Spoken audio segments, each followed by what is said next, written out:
pour moi, faire un bon roman, là, ça passe d'abord par un bon personnage principal.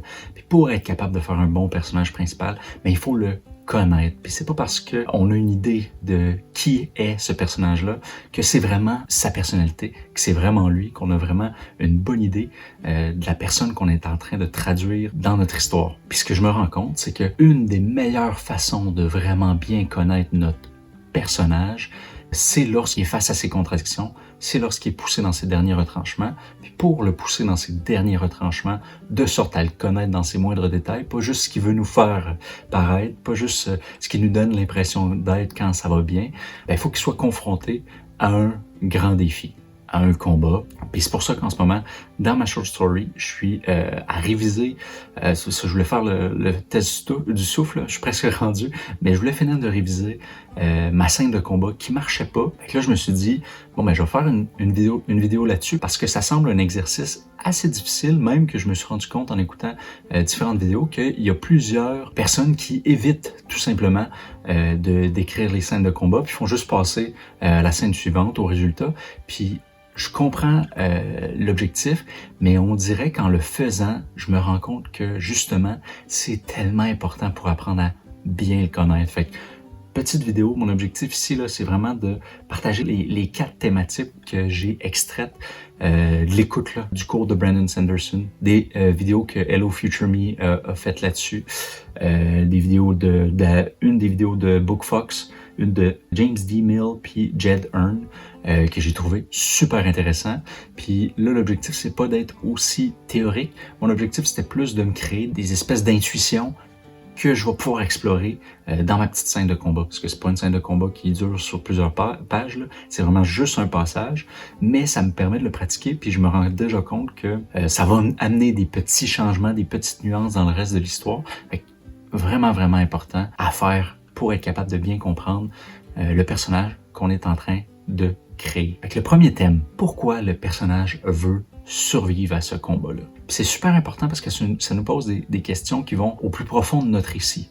Parce que ça nous pose la question de, pourquoi il part du point A pour se rendre au point B? Qu'est-ce qui est si important pour lui pour sortir de son état de stabilité, de paix, de calme, pour se lancer dans le monde et atteindre un objectif? Par exemple, moi, dans ma short story, c'est un étudiant qui a décidé de quitter l'école pour se lancer à l'aventure. Mais juste dit comme ça, il n'y a pas vraiment de pourquoi. Puis je le savais intuitivement c'était quoi le pourquoi, mais en me posant la question plus clairement dans la perspective du combat, je me suis rendu compte que en réalité, le pourquoi, c'est que à l'école, c'était la sécurité, mais le prix de la sécurité, c'était de perdre, jusqu'à un certain point, son humanité. Dans le sens où, pour garder son humanité, il ne peut pas être constamment en sécurité. Il doit avoir des risques, il doit pouvoir essayer des choses, expérimenter.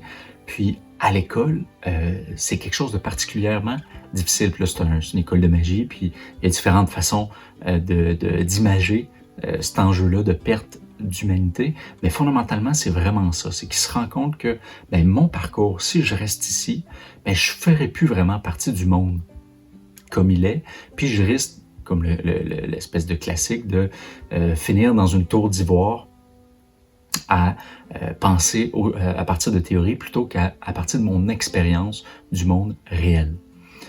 Ce qu'il décide de faire, c'est de troquer la stabilité pour l'insécurité, mais de sorte à mettre les chances de son côté pour garder son humanité. Puis ça, c'est une thématique très importante dans ma short story. Donc, ce qui permet de revenir au point de pourquoi elle veut survivre, parce que c'est la seule vraie preuve concrète, tangible, qui lui permette de croire en lui jusqu'à un certain point. C'est pas juste quelque chose de théorique, c'est pas juste une espèce de fantasme, c'est vraiment la réalité. Il l'a confronté, il l'a surmonté, donc il doit aller dans la bonne direction. Ça vient le valider, c'est comme sa première vraie validation. Et ça, c'est la première chose, c'est pourquoi veut-il absolument survivre à ce combat-là? Le deuxième thème, c'est au niveau de la mise en scène. C'est super important parce que, grosso modo, de ce que je comprenais, puis ça fait totalement du sens, c'est que dans le combat, il ne faut pas qu'il y ait de choses ou d'outils qui permettent de s'en sortir, qui sortent de nulle part. Il faut être capable de préparer le terrain lorsque le personnage arrive, peut-être qu'il s'y attend, peut-être qu'il s'y attend pas au combat, mais il doit voir certaines choses, il doit toucher certaines choses, on doit avoir une bonne idée de son environnement. Puis l'idée ici, c'est assez simple, c'est de se dire que il va voir ce qu'il va avoir à utiliser, il va toucher, observer l'environnement dans lequel il va devoir bouger. Fait que l'objectif ici, c'est de garder le lecteur prisonnier du combat jusqu'à un certain point, parce que tout fait du sens. Il y a déjà eu un indice de chacun des éléments. C'est juste qu'avant que la scène arrive, il savait pas jusqu'à un certain point. Puis ce qui est intéressant aussi avec la mise en scène jusqu'à un certain point, que ça peut être un bon moment aussi pour préparer l'introduction d'un peu de world building aussi, dans le sens où, puis ça je le voyais avec Sanderson, j'étais en train de lire le deuxième livre Mistborn, puis il le fait justement pendant les combats.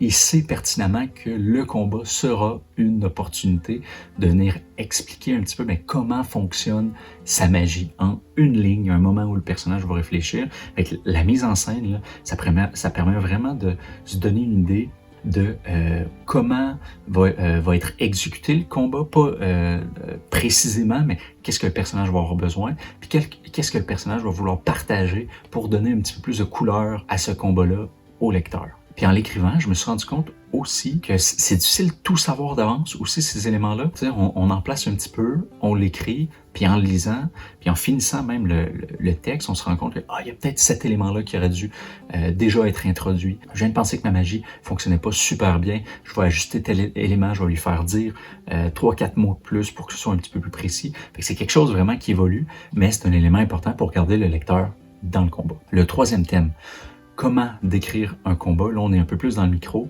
puis il y a des super vidéos là-dessus pour aller plus loin. Mais de ce que j'en retire principalement, d'abord, puis je pense que c'est assez intuitif, là, le but, c'est pas de faire du coup à coup comme on voit dans un film.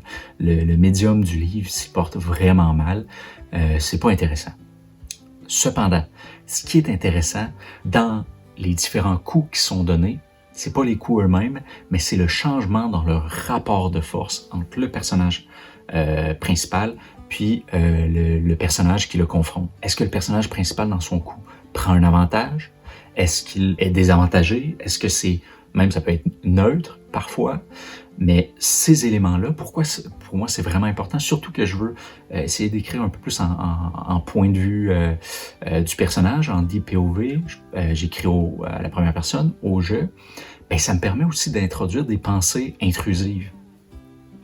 Dans le sens où, si mon personnage prend l'avantage, ça se peut qu'il y ait une émotion, une idée, quelque chose qui se passe dans sa tête parce qu'il a pris l'ascendant, il a pris l'avantage, puis avec cette pensée-là, c'est possible d'introduire justement plus de couches de complexité au personnage. Est-ce qu'il est arrogant? Est-ce qu'il est humble?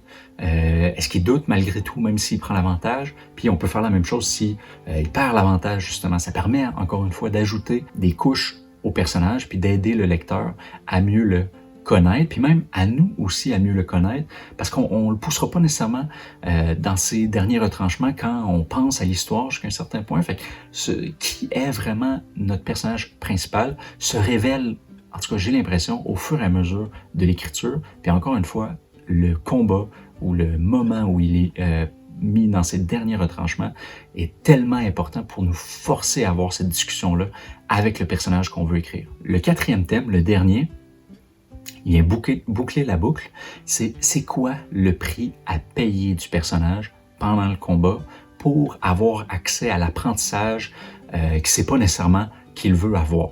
Donc là, on reprend, mettons, mon personnage principal. Lui, il veut savoir qu'il a eu raison de partir de l'école, puis qu'il a bien fait, parce que effectivement, il va garder son humanité malgré les risques, malgré les défis, parce que c'est ça, selon lui, la meilleure façon d'apprendre, puis la meilleure façon de devenir la personne qu'il veut devenir.